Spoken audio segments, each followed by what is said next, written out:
Hello and welcome to today's discussion on designing business models. We previously introduced a business model canvas and talked about patterns for business models, and today we're going to understand the approaches and tools for designing business models and also examine how to construct and apply these designs. As entrepreneurs, we're involved in a host of different things related to design: the design of the organization, the design of strategies, the design of the business model processes and projects. And so we want to recognize that there are a variety of complex factors involved with that. There are complex factors within our organizations themselves. We also have macro factors of competition and the economy, the legal environment, and other things that are increasingly unfamiliar. And so in that way, design is very helpful in going through and evaluating and measuring these things, and that we want to recognize there are a number of existing tools that designers use to develop and test the various answers or the various solutions that they're considering. So when we look at designers, they're involved in creating things that are new. They are involved in discovering the unexplored. They are involved in achieving things that are functional and practical. And the orientation of that is that they are trying to extend existing boundaries. They're trying to generate new options and new ideas. And at the heart of it, they're trying to create value for their users, their customers, their stakeholders.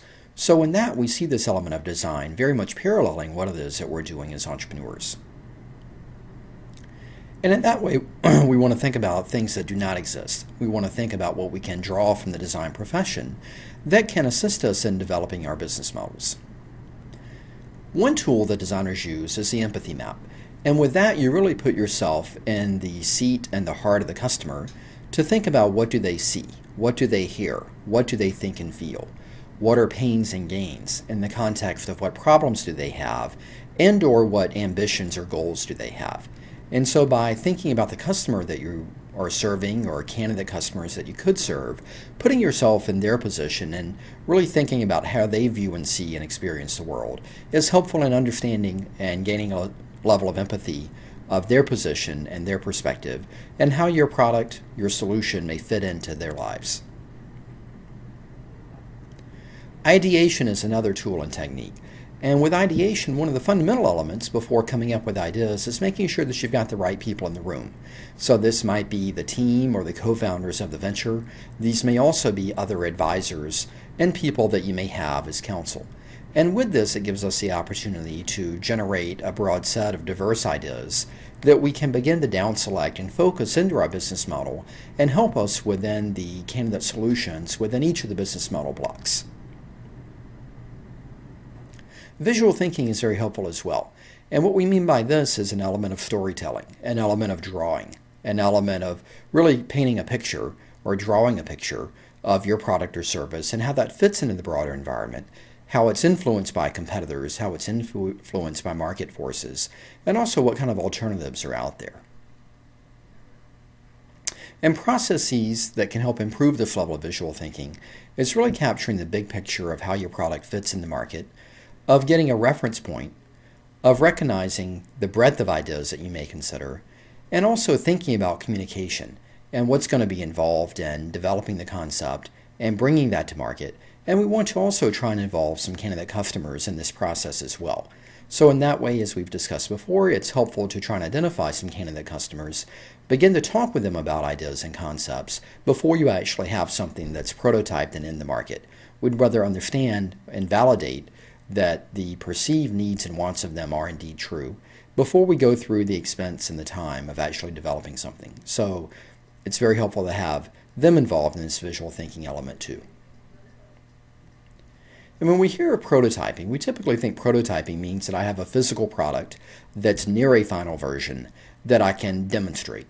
But prototyping begins at the napkin phase, and this is literally sketching on a napkin or sketching on a piece of paper what the product looks like, what are the features and the form and the functions. And this is what I call really just a first level or a first phase prototype, a simple drawing. You can from there begin to go forward and develop the business model, and with that using the canvas to get a more integrated view of the various activities and resources, begin to think about the categories of cost, how you could monetize this from a revenue standpoint. So it begins to have an outline of what would the business look like and function. From there, you can go through and develop a more comprehensive business case. And this gets towards the element of writing a business plan, of having more concrete financials and a level of scenario planning as well. And you can also field test this. Now, what we mean by that is going out and getting some of that early customer feedback, talking with candidate partners, and getting them to either validate that you are indeed onto something, or to help identify some gaps and perhaps even play devil's advocate of what might go wrong. And it gives you some real life and some real people that are involved in the decision making as well. And what we mean by scenario planning is that you have the opportunity to go through and think what may change in the customer setting, what may change in the future environment, what might happen if new competitors emerge or if existing competitors evolve, what may happen as market forces change it, be it the economy, be it technology, and what will you do in those scenarios. So you would not necessarily want to go through and have dozens and dozens of scenarios, but it's not uncommon to have 3 or 4 different scenarios that you may consider as where the business may go in the future and what outside forces might motivate or may require some of those transitions or some of those pivots.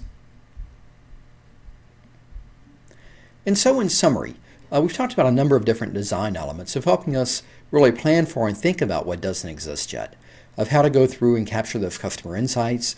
What are some tools and techniques associated with the ideation, the visual thinking, the prototyping, and the scenario planning, and what we can do to help guide and develop our business model canvas based on getting some of these levels of feedback and testing some of the ideas and concepts that we have. Thank you very much.